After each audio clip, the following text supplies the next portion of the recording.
Well, hey gang, Mark Starling here for your post State of the Union edition of First News on 570.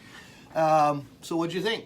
What did you think about the president, and what do you think about what he had to say? What did you think of the Democratic response from Stacey Abrams? Yeah, so there it was.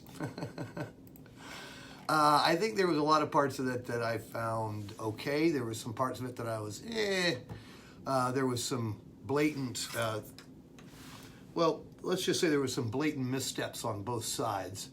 I thought the folks that were all dressed in white, considering what was going on in the state of Virginia, looked a little suspicious to me. It looked like a Klan rally was happening there on the Democratic side, but that was just me. I thought what was really interesting and was a tell-all from my perspective was when the president started talking about the economy, saying that America would never be a socialist country. And I think there was a big tell right there, because it got a massive amount of applause. But a lot of that applause came from Democrats. Chuck Schumer, Nancy Pelosi, old school Democrats. That had to be a very awkward situation for AOC and Bernie Sanders, who, you know, I mean, it really just pretty incredible to see that kind of an outroar or uproar for an anti-socialist agenda, which so many new Democrats have come out and basically said they are socialists. So kind of interesting on that side of it. The president said some things I really wasn't a big fan of.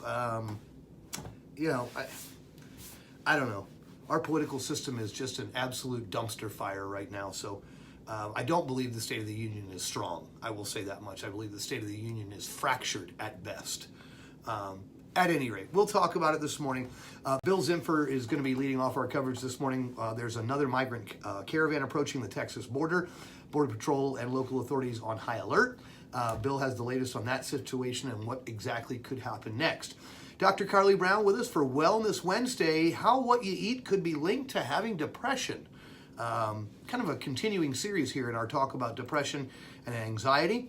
Obviously, diet plays a huge role in that, so we're looking forward to Dr. Carly Brown being with us this morning to talk about that.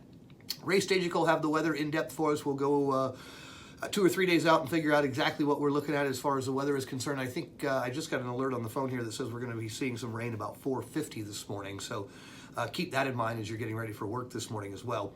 Michael Bauer will be with us for the president, talking about this State of the Union address. We'll get that take. What was the overall reaction to the speech, and how did House leadership react to the address? And then, of course, we will get from the facts side of things, we'll go to the opinion side of things, and we'll get the opinion of Professor Alan Sachs, and he'll break down the State of the Union address for us, and wait and see what he has to say. Todd Williams, Buncombe County District Attorney, with us as well. He's on an interesting story for this week's edition of the Legal Brief, so we'll look forward to that. And then, of course, we'll talk with Eben Brown as the medical school that put together that yearbook of controversial photos from Virginia Governor Ralph Northam. They held a press briefing yesterday, and it was quite interesting. That whole Virginia situation is getting very, very, very interesting. So all that coming your way this morning on First News on 570. Don't forget, make sure you check out WWNC.com. You can find the very latest there in local news, national news, of course, and all things trending online. And we'll see you here in just a little while. We're about an hour and a half away from showtime. So with that being said, enjoy your cup of coffee, enjoy your breakfast, and we'll see you on the other side of First News on 570. Have a great day, gang.